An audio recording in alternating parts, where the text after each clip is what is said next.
नमस्कार साथियों, स्वागत है आप सभी का आपकी अपनी पाठशाला पर। मैं हूं अंकित अवस्थी। आप है मेरे साथ में इलॉन मस्क की भारत यात्रा, यानी कि इलॉन मस्क के स्टारलिंक की यात्रा। असल मायने में इलॉन मस्क ने हाल ही में यह ऐलान किया था कि ये जियो और एयरटेल के साथ मिलकर के भारत में अपना स्पेस एक्स यानी कि स्टारलिंक सिस्टम लेकर आ रहे हैं। यानी सैटेलाइट का जो इंटरनेट है वो या तो एयरटेल उपलब्ध कराएगा या जियो, दोनों के पास ही इन्होंने उपलब्ध करवा दी थी। और हमने इस पर एक सेशन भी किया था आज से 2 दिन पहले, जिसमें हमने बताया था कि कैसे इनके सामने हमारे देश की दिग्गज कंपनियां झुक गई। ये वो कंपनियां थी जो कभी कहती थी कि अगर स्पेस एक्स को अंदर आना है, यानी कि स्टारलिंक को अगर अंदर आना है, तो उन्हें हमारे साथ ही स्पेक्ट्रम में पार्टिसिपेट करना पड़ेगा, ऑक्शन में पार्टिसिपेट करना पड़ेगा। ऑक्शन में पार्टिसिपेट करेंगे, जो बिड जीतेगा वो हमारे यहाँ पर मतलब दुकान चलाएगा। लेकिन बेचारे दोनों को ही उसने अपना ए और बी बना करके काम करना शुरू कर दिया। खैर, आपको याद 2021 की न्यूज़ अभी इसलिए दिला रहे हैं क्योंकि पहले जब स्पेस एक्स आने का प्रयास कर रहा था इंडिया में, एलॉन मस्क आने का प्रयास कर रहे थे, तब भारत सरकार ने इनको कुछ कंडीशंस बताते हुए परमिशन देने से रोक दिया था। अब फिर से इनके सामने कुछ कंडीशंस लगा दी गई हैं। कंडीशंस लगाई गई हैं भारत सरकार की तरफ से। रिपोर्ट्स के हवाले से ये खबर आ रही है। खबर है कि सेंटर ने इनके सामने कुछ कंडीशंस रखी हैं कि इंडिया में अगर एंट्री करनी है तो आपको ये कुछ हमारी बेसिक नीड्स हैं जो आपको पूरी करनी होंगी। ये हेडलाइन बन जाता है, government set tough conditions for Elon Musk Starlink to enter in India. पूरी जानकारी को आप डिटेल में समझते हैं। देखिए, देश के अंदर सैटेलाइट से इंटरनेट को देने के लिए स्टारलिंक की चर्चाएं हैं। स्टारलिंक का ये सिस्टम काम कैसे करेगा? कुछ इस तरह से इनका एक सेटअप होगा जो आपके डिवाइस में लगेगा और वहीं पर आपको इंटरनेट उपलब्ध कराने के लिए दूर दराज एरिया में, चाहे फिर आप रेगिस्तान में हो, समुद्र में हो, पहाड़ की ऊंचाई पर हो, जहां भी आप हो, वहां पर स्टारलिंक के डिवाइस को यूज करके आप तेज इंटरनेट सर्विस, लगभग जैसे इसमें 250 MBPS की स्पीड दिखाई गई है, ऐसा आप स्पीड वाला इंटरनेट यूज कर पाएंगे। स्टारलिंक ने जियो और एयरटेल से जो टाई अप किया उसकी सुर्खियां हमने आपको बताई, जिसमें कहा कि ये लोग इसके इंस्ट्रूमेंट्स बेचेंगे और जहां जहां आवश्यकता होगी वहां पर लोग भी भेज करके सर्विसेज दिलवाएंगे। जियो देश के अंदर सबसे बड़ी कंपनी है, एयरटेल नंबर 2 पर चल रही है। ऐसे में स्टारलिंक का भारत में ट्रंप के आने से पहले जो जो व्यवधान देखे गए थे उनको लेकर के लोग वापस से याद दिला रहे हैं कि सर, ये वही वाला स्टारलिंक है ना जिसके सैटेलाइट ब्रॉडबैंड सर्विसेज में स्पेक्ट्रम आवंटन की बात आप किया करते थे। ऐसा कौन कह रहा है?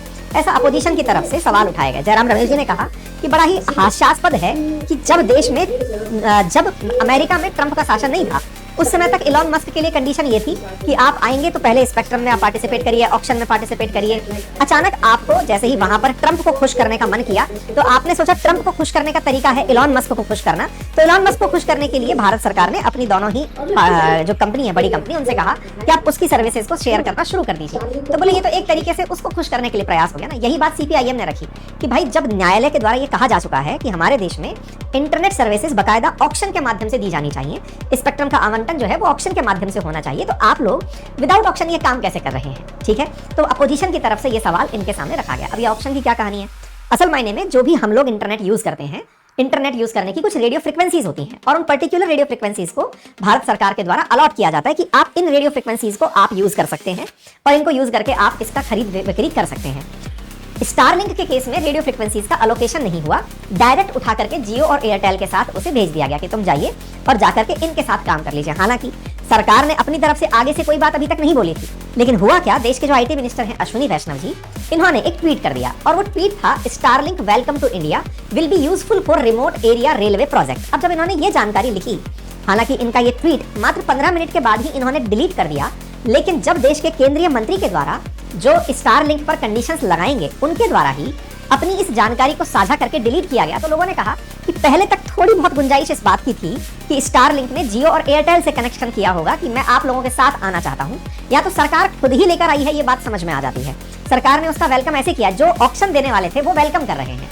तो ऐसे में इस बात को लेकर खूब ज्यादा राजनीतिक गलियारों में चर्चाएं हुई, हेडलाइंस बनने लगी कि अश्विनी वैष्णव जी ने वो पोस्ट डिलीट कर दिया जो कि एक तरह से रेगुलेशन और स्पेक्ट्रम के अलोकेशन को बाईपास करने वाला था। साकेत गोखले जी का ट्वीट इस बात पर आया, तमिलनाडु की तरफ से कांग्रेस कमेटी की तरफ से इसका ट्वीट आया और बात निकल के आने लगी कि प्रधानमंत्री अभी जब ट्रंप से मिलने गए थे तब इलॉन मस्क से भी मिले थे। फरवरी 2025 की कटिंग निकल कर आई, तब प्रधानमंत्री की जब इलॉन मस्क से मीटिंग हुई थी वाशिंगटन DC में, तो बोले तब प्रधानमंत्री जी ने इन्हें आश्वस्त किया होगा कि अब आप हमारे देश में पधार सकते हैं। ये वो सारी की सारी तस्वीरें हैं उस समय की। लेकिन आज की स्थिति क्या है? आज की स्थिति ये है कि केंद्र सरकार ने अपनी तरफ से स्टारलिंक के सामने 3 कंडीशंस रखी हैं। पहला कि इंटरनेट सेवा बंद करने के लिए कंट्रोल सेंटर भारत में बने, क्योंकि भारत के साथ एक बड़ी दिक्कत क्या है कि अगर गलती से कहीं कोई दंगा भड़क गया या फिर कोई ऐसी स्थिति बन गई जिसको हम लॉ एंड ऑर्डर के हिसाब से मैनेज नहीं कर पाते, तो आजकल सबसे तुरंत जो काम होता है वो ये है कि इंटरनेट बंद कर दो। क्योंकि ये माना जाता है कि जंगल में आग जिस तरह हवा से फैलती है, ऐसे ही अशांति फैलाने में इंटरनेट का बड़ा योगदान होता है। तो बोले सबसे पहले इंटरनेट बंद कर दो।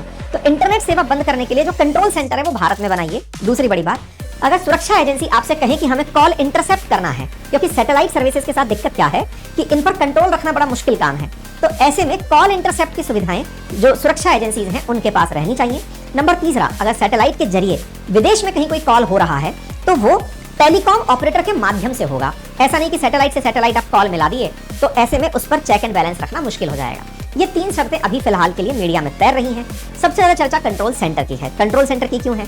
जैसे कुछ दिन पहले मणिपुर के अंदर, इस पर हमने सेशन भी किया था कि मणिपुर में स्टारलिंक का यूज होते हुए देखा गया था। सरकार ने चाहते हुए भी स्टारलिंक पर नियंत्रण रखने का प्रयास भी अगर किया तो होगा क्या कि इसके हेडक्वार्टर तो यूएस में बने हुए हैं, तो भारत सरकार यूएस जाकर थोड़ी कहेगी कि भाई साहब वो जरा इंटरनेट बंद कराइए ना हमारा वहां का। तो ऐसे में इनका एक लोकल रीजनल सेंटर यहाँ हो जिसे भारत जब चाहे रोक सके या बोल सके कि भैया इंटरनेट बंद कर दो। ये बिल्कुल वैसे ही है जैसे कुछ समय पहले जब हमने चाइनीज एप्लीकेशन बंद किए थे कि वो हमारा यहाँ का डेटा लेकर जा रहे हैं, भारत ने बहुत सारे चाइनीज ऐप बंद किए थे, तो वो तभी संभव हुआ जब हम उन पर नियंत्रण रखने का केंद्र यहाँ रखते थे। ठीक है, ऐसे में आने वाले समय में स्टारलिंक पर नियंत्रण रखने के लिए भारत सरकार ट्राई कर रही है, ताकि जब भी कोई कंपनी भारत में काम करे तो भारत की कंपनियों के साथ मिलकर करे या सरकार से पूछ करके करे। खैर, फिलहाल के लिए स्टारलिंक का कहना है कि वो इन सब चिंताओं के समाधान के लिए तैयार है और वो सरकार को आश्वस्त करता है कि वो इन चिंताओं का समाधान करेगा।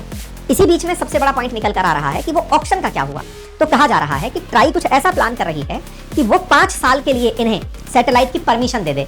अब 5 साल के लिए ही क्यों? क्योंकि ट्रंप के 3 साल तो बचे हैं, अब 1 साल तो शुरू हो चुका है, तो 4 साल में 3.5 साल की इनकी वो होती है, फिर 6 महीने तो बाद में चुनाव प्रचार में जाते हैं। तो ऐसे में अब इन्हें 5 साल की परमिशन देकर के एक बार के लिए काम को शुरू करवाने की प्लानिंग चल रही है। देखना होगा कि ट्रंप को मनाने में स्टारलिंक का भारत आना कितना कामयाब होता है। फिलहाल के लिए तो ये सुर्खी है, बाकी जैसे भी अपडेट आएंगे वो आपके साथ साझा कर दिए जाएंगे। फिलहाल के लिए